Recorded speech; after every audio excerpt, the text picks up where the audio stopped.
Jeffrey Sachs already advised Ukraine, told Ukraine, before Ukraine was so bold to want to join NATO, telling them your country, your nation will be destroyed beyond redemption. They just snubbed him. They just did not even listen.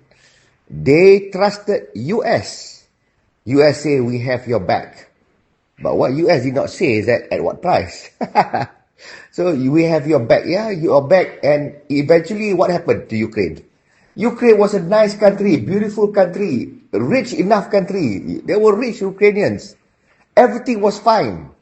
Gatai sangat, so itchy to want to get into NATO. For what? When you know that NATO breached, reneged on the promise to Russia that it will not even move 1 inch to the east. But yet, that happened and Ukraine wanted to facilitate that. Of course, Ukraine punya stand is that, that's our international right, our sovereign right. Yeah, right, but at the end of the day, whatever your rights are, look at how it's been trampled.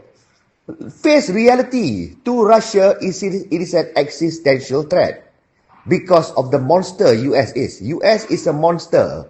US is the cause of wars all around the world.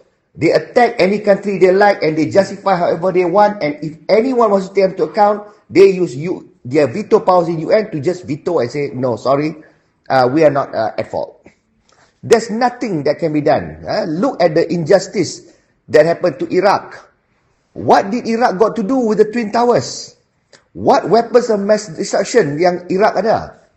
What happened to Iraq? Destroyed beyond redemption. And Ukraine is going into that same footstep.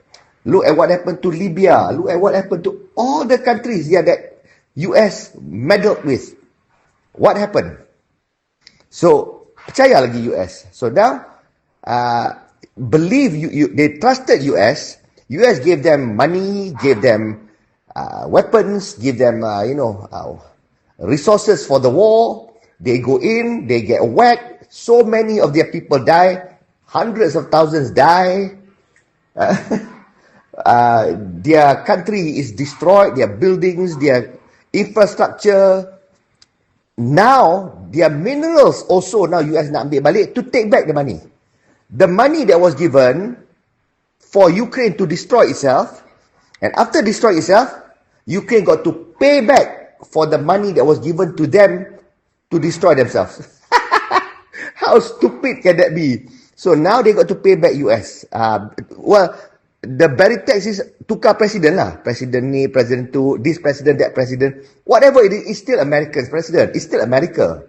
So America give money to a European country to destroy itself, go and fight with Russia.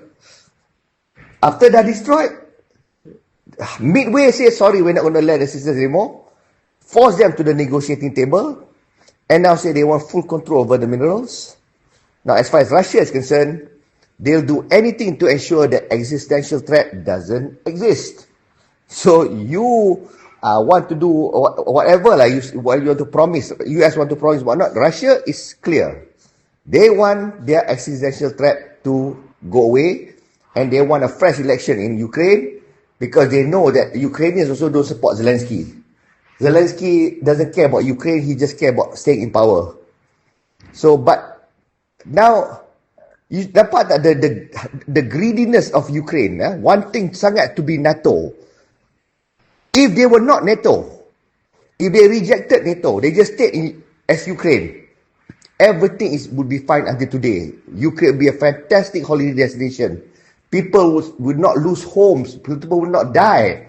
They would be, a prosperous country, harmonious country. That was what it was. But the ambition of a man called Zelensky destroyed everything. War-torn country, everything, buildings, infrastructure gone, currency gone, economy gone, people dead, people displaced. That is what happens when you appoint a comedian to be the premier of your country. That is what people should listen. You don't go for popularity. You should go for people who are genuinely have the people at his heart. Orang macam tu that should be the Prime Minister or the President. Okay, so good luck lah Ukraine. What will Ukraine gain? Nothing. They just lost everything. Pasal degil. Had they listened to Jeffrey Sachs, everything would have been fine. Tak perlu dah. Russia so did not even have to attack. Russia besar. Russia can do whatever they like and they're still okay. Europe tried to do a proxy war on them, nak guna Ukraine to hentam dia orang. Well, it did not work. The economy is strong. Sanctions also now eventually will be lifted. So, the tunnel is very clear for Russia. For Russia, it's just going to get better. And Trump will just tramp over Ukraine and get whatever resources back. I don't think Putin will get in the way of US. Russia is not going to pick a fight with US as long as US is not an existential threat to them. So Trump understands that, and Trump want to hoist the resources from Ukraine. As far as Russia is concerned, lantak je lah. They're not interested in Ukraine anyway. They got their own resources. So the real loser here in every sense, every aspect is Ukraine. And when you're a loser like this, will Europe want to support you? What's in it for Europe? Done. To me, habis lah. Ukraine. I pity the Ukrainians for having a comedian like this as a president.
Don't forget to hit that subscribe button to show your support.